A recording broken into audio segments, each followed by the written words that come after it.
Salam sejahtera semua murid. Pagi ni kita akan lihat tajuk keselamatan di sekolah. Okay. Keselamatan tu penting. Okay. Jika kamu tak jaga keselamatan diri, kebersihan, okay. Seperti yang kita tahu sekarang ni pandemik COVID-19. Okay. Jadi tak lama lagi sekolah akan buka. Nanti kamu akan lihat ada beberapa perubahan lah di persekitaran sekolah dengan norma yang baru. Okey, susunan meja dalam kelas, kamu datang sekolah akan diambil suhu. Okey, dan kalau boleh kamu bawa hand sanitizer yang poket punya, yang kecil punya untuk kegunaan sendiri. Okey, berbalik kepada tajuk hari ini, kita akan lihat tentang aspek keselamatan di sekolah.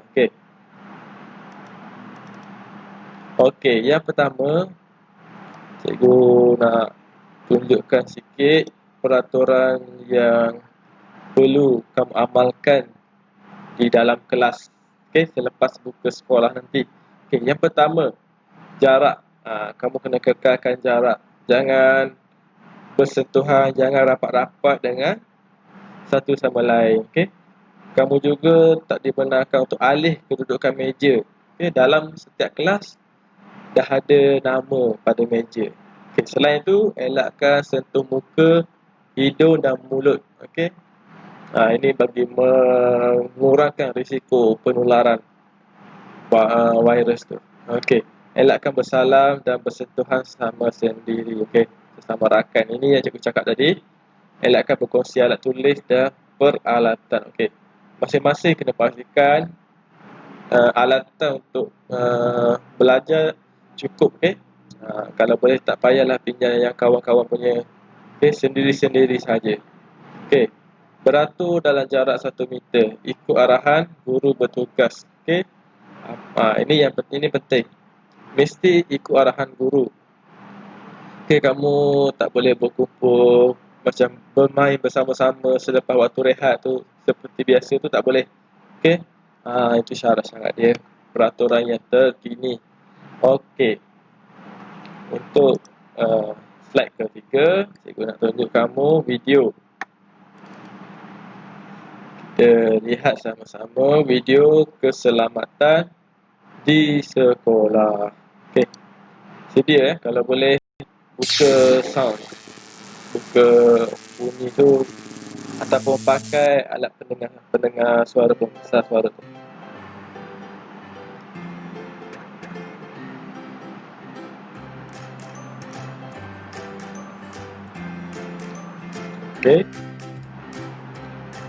Keselamatan di sekolah.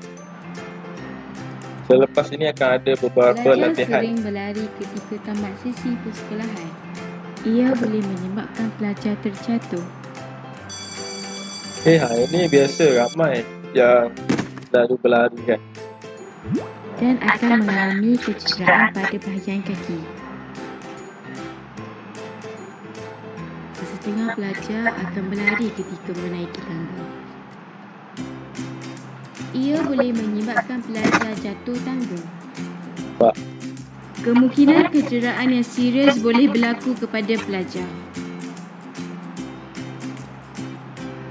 Padang sekolah juga adalah kawasan yang sering berlaku kemalangan. Pelajar lelaki sering bermain di tiang gol. Ia boleh menyebabkan kematian berlaku. Selain kematian, kecederaan yang parah juga boleh berlaku. Pelajar tidak digalakkan berada di dalam stor sukan bersendirian. Pelajar perlu diawasi oleh guru ketika berada di dalam stor sukan.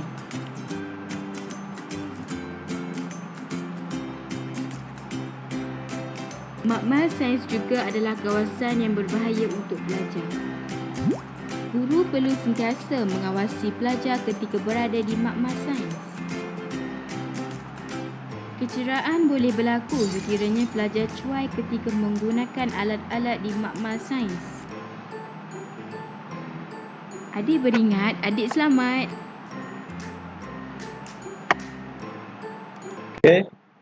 Kita perlu sentiasa beringat. Okey. Bahaya ni tetap ada di mana-mana sahaja. Di dalam sekolah, di rumah, di luar, di pasar raya kan. Okey.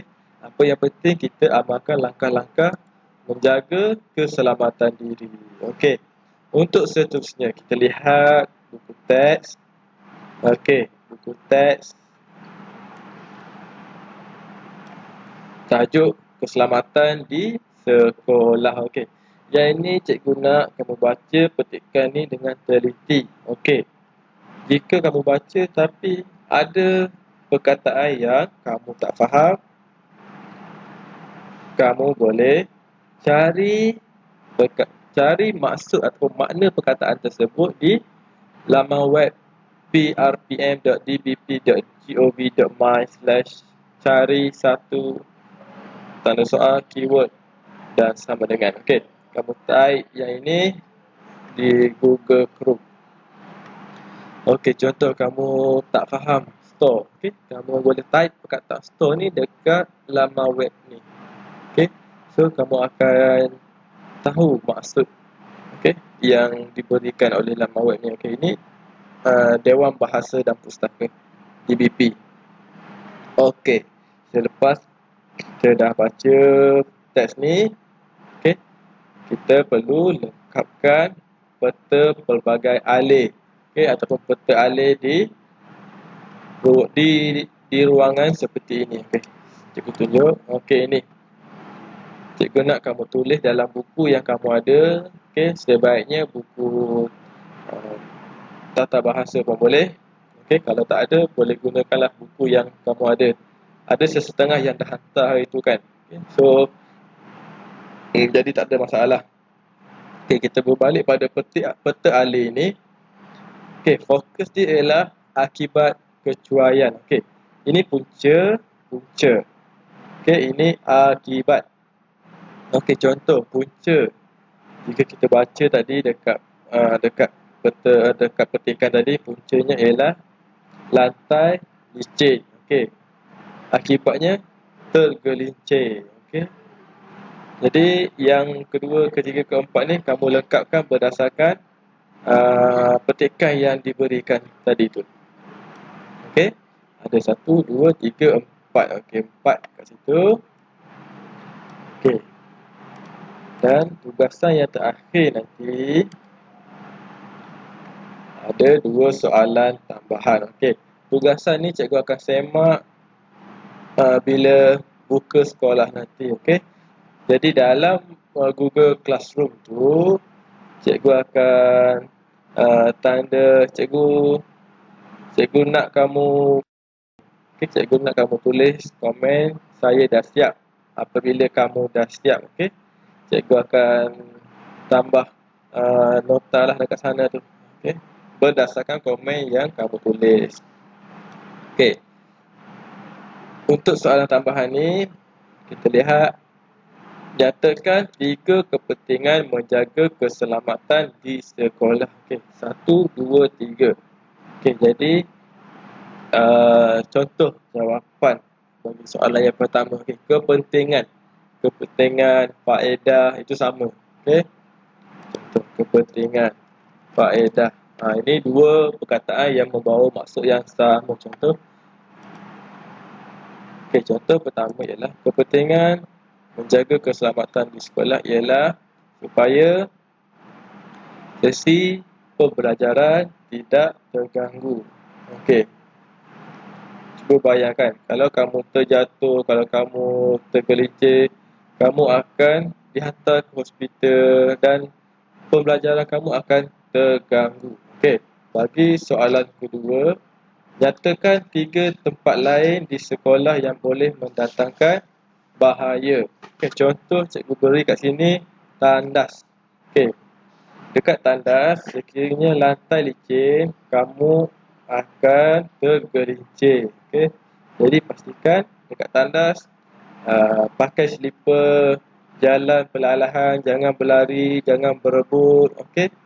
Untuk norma baharu nanti dekat tandas, dalam satu masa hanya 2 orang murid sahaja yang boleh menggunakan tandas. Okey, akan disediakan pas untuk masuk ke tandas tu. Okey, jadi kamu salin soalan ni dalam buku masing-masing dan jawab. Okey, nanti kita akan bincang apabila sekolah beroperasi semula. Okey, so ada lebih kurang 3 soalan lah kamu perlu jawab. Okey, jangan lupa tekan subscribe dan like video ini sebagai tanda kamu dah tonton video kali ini. Okey, sedikit info tambahan. Ini ialah stesen 1. Okey, apabila kamu datang ke sekolah nanti, kamu akan periksa suhu mengikut tapak tahun kamu. Contoh 1, tahun 2, tahun 3, tahun 4, tahun 5, tahun 6. Okey, kamu perlu beratur dengan baik-baik. Okey, baiklah, itu sahaja. Jumpa lagi dan pastikan tugasan ini dapat disiapkan dengan sempurna. Sekian, terima kasih.